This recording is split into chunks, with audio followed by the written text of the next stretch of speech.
पहले ये देखो।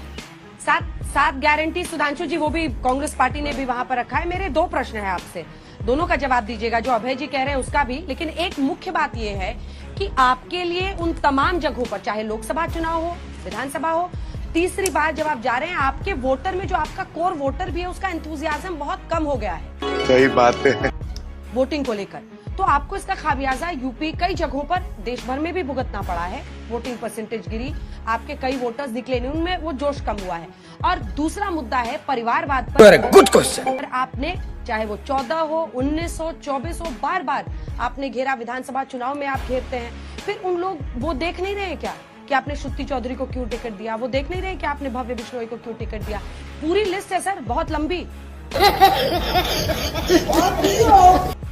और ये सब वही विरासत वाली पॉलिटिक्स के झंडावरदार हैं जिनको आपने टिकट दिया। तो आप फिर किस मुंह से भाई भतीजावाद पर आप दूसरे पर टिप्पणी करें?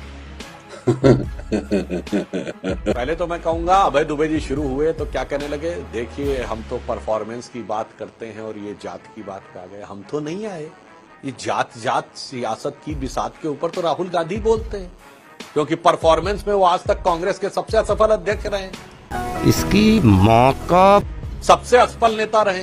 139 साल के इतिहास में पहला मौका कांग्रेस 3 बार में 3rd डिजिट नहीं टच कर पाई है। और तो उनको समझाइए ना कि परफॉर्मेंस की बात करो या जात की बात करो। और आपके मुंह से अंत में जो कर्नाटक निकल गया तो बहुत याद आया। कर्नाटक में 1200 किसानों ने आत्महत्या की और जिस पे इतना संवेदनशील बयान है कि ये तो इन्होंने निजी कारणों से की है। क्या बात करते हैं यार? 1200 किसान निजी कारणों से आत्महत्या कर चुके हैं। और आपने कहा जो गारंटी पूरी की थी, सबको पता है। आपने गारंटी पूरी करने के लिए वाल्मीकि योजना में से SC ST के वेलफेयर में से फंड निकाल के उड़ा दिया। अबे साले, 2000 देंगे, 6000 देंगे और अंदर सैकड़ों करोड़ रुपए अंदर कर लेंगे नेताओं के। ये कांग्रेस ने कर्नाटक में करके दिखाया।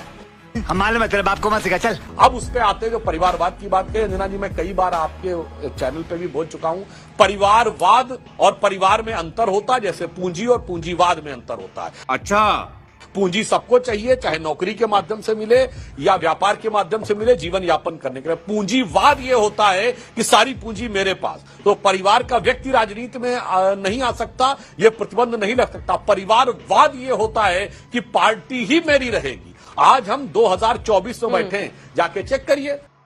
आप कहाँ थे ज्ञानी बाबा?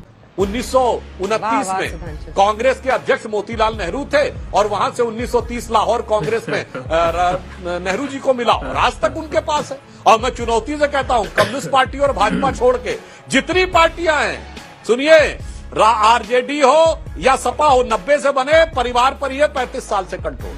तेरा तो गेम बचाना पड़ेगा। आशुतोष जी, उस पर भी आपका जवाब, और साथ ही जो सुधांशु जी ने कहा है।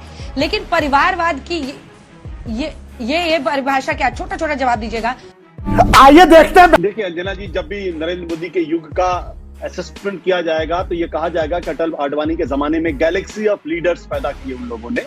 सेकंड लाइन ऑफ डिफेंस इतनी शानदार, इतनी मजबूत थी कि आज भारतीय जनता पार्टी उसके मोमेंटम पे चल रही है। बात तो सही है। लेकिन नरेंद्र मोदी जी के जमाने में आप देखिएगा, जितने क्षेत्रीय सत्र थे सबको ठिकाने लगा देगा, चाहे वसुंधरा राजे सिंधिया हो, चाहे शिवराज सिंह चौहान हो, आप कहीं भी जाके देख लीजिए। और ये इनकी भारतीय जनता पार्टी की सबसे बड़ी कमजोरी के रूप में एक देखा जाएगा। कहा जरूर जाता है कि देखिए हम अनमोल लोगों को बना रहे हैं, लेकिन यही काम इंदिरा गांधी ने अपने जमाने में किया था। जब भी किसी की जड़ जमने लगती थी तो उसके बाद उसको उखाड़ के देखा जाता है, जड़ तो नहीं जम रही, तो फिर इनको हटा दिया जाता था। ये राजनीति ही कहीं ना कहीं बीजेपी के लिए नुकसानदायक हुई। तू समझा? सुधांशु जी ने बड़ी अच्छी बात की, FDI के बारे में बातचीत की, तो मैं थोड़ा सा डेटा उसके बारे में देना चाहता हूँ। मजा आएगा ना भिड़ो। कर्नाटक के बारे में बात की, मैं ऑल इंडिया के बारे में बात करना चाहता हूँ। देखिए 1922 में भारत में जो FDI था $49 बिलियन था, $49 बिलियन। 2023 में वो घट के हो गया $28 बिलियन। 2024 में RBI की रिपोर्ट के मुताबिक वो घट के हो गया $10 बिलियन। अरे सुधरो रे अभी तो। 2007 के बाद हिंदुस्तान में FDI का इनफ्लो सबसे कम है 2007 के बाद से, और भारत का FDI रैंकिंग 8 से घट के 15 पे चला गया है। तो ये जो अर्थव्यवस्था की स्थिति, दरअसल यही भारतीय जनता पार्टी के लिए हरियाणा में सबसे बड़े मुश्किल का सबब है। तुम चुल्लू भर पानी में जाके डूब के बचाओ। सुधांशु जी, इसका एक सीधा जवाब। देखिए, मुझे लगता है कि आशुतोष जी प्रबुद्ध व्यक्ति हैं, वो कह रहे हैं $10 बिलियन FDI रह गया है। अरे भैया, $650 बिलियन तो फॉरेन एक्सचेंज रिजर्व है, साले को बम से उड़ा दूंगा, जो पिछले 1-1.5 साल में 500 से 650 बिलियन पहुंचा है।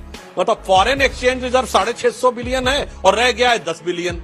मतलब ये कहां से आंकड़े आते हैं और ये कौन सा किस रूप में प्रस्तुत करता है? मुझे लगता है ये वही हैं जो भ्रम फैला के भारत के बारे में दुष्प्रचार करना चाहते हैं। ये पागल हो गया। अभी पिछले महीने में 22 लाख EPFO अकाउंट जुड़े हैं, 22 लाख, जो पिछले 5 साल में सबसे ज्यादा एम्प्लॉयमेंट हुआ है। जुलाई के महीने का डाटा आया है, 2 महीने पुराना। अब उसके बाद भी इनको समझ में नहीं आता। रुक, तेरे को बताते तेरी माँ की। प्रधानमंत्री नरेंद्र मोदी ने बोला कि विधानसभा चुनाव में, जैसा इस वक्त भी ज्यादातर जो सर्वेज या एनालिस्ट हैं वो इशारा कर रहे हैं कि कांग्रेस पार्टी मजबूत दिख रही है। ये बड़ी अच्छी बात कही आप। प्रधानमंत्री ने कहा कि ऐसे ही सबने सरकार बना दी थी कांग्रेस की मध्य प्रदेश में, छत्तीसगढ़ में और राजस्थान में, लेकिन नतीजे आए वो हमारे पक्ष में आए।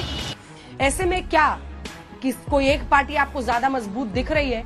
और पीएम के इस स्टेटमेंट पर आपकी क्या राय? अभी पता चल। देखिए अंजना जी, आज की तारीख में हरियाणा को लेकर कांग्रेस पूरी तरीके से आश्वस्त है, और अगर आश्वस्त है तो उसके बहुत स्पष्ट कारण है। मजा आया।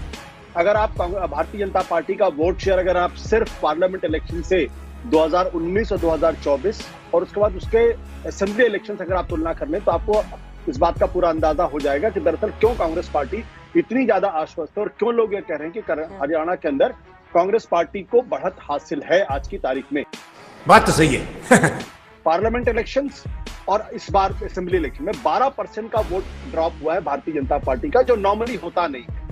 क्योंकि 2014 हो या 2019 हो, प्रधानमंत्री के चुनाव में जो जितना वोट परसेंटेज बीजेपी का बढ़ता है उसकी तुलना में असेंबली में घटता जरूर है। समझ रहे हो ना? लेकिन अगर पार्लियामेंट के इलेक्शन में अगर बीजेपी का वोट परसेंट 2019 की तुलना में अगर 12% गिर जाए और कांग्रेस पार्टी को 20% का अगर जंप मिलता है, तो ये इस ओर इशारा कर रहा है कि कांग्रेस पार्टी का वोट शेयर बेस जो है वो हरियाणा के अंदर पिछले दिनों काफी बढ़ा है। ये हुई ना बात। एक चीज और इम्पोर्टेंट है, 2019 में अगर आप देखें तो भारतीय जनता पार्टी और कांग्रेस के बीच में जो वोट का परसेंटेज लोकसभा के चुनाव में था वो 30% का था। यानी बीजेपी को 58% वोट मिला था और कांग्रेस को 28% वोट मिला था। आज की तारीख में जब 2024 में हम आते हैं तो कांग्रेस प्लस आम आदमी पार्टी का वोट परसेंटेज बीजेपी से 1.5% ज्यादा है। बेशर्मो, शर्म करो, शर्म। दूसरी बात, जो प्रधानमंत्री की रैलियां पिछले दिनों जो हरियाणा के अंदर देखने में मिली हैं, उसमें भीड़ भी इकट्ठा नहीं हुई और उस तरीके का जो एंथुजियाज्म था वो भी नहीं दिखाई पड़ा।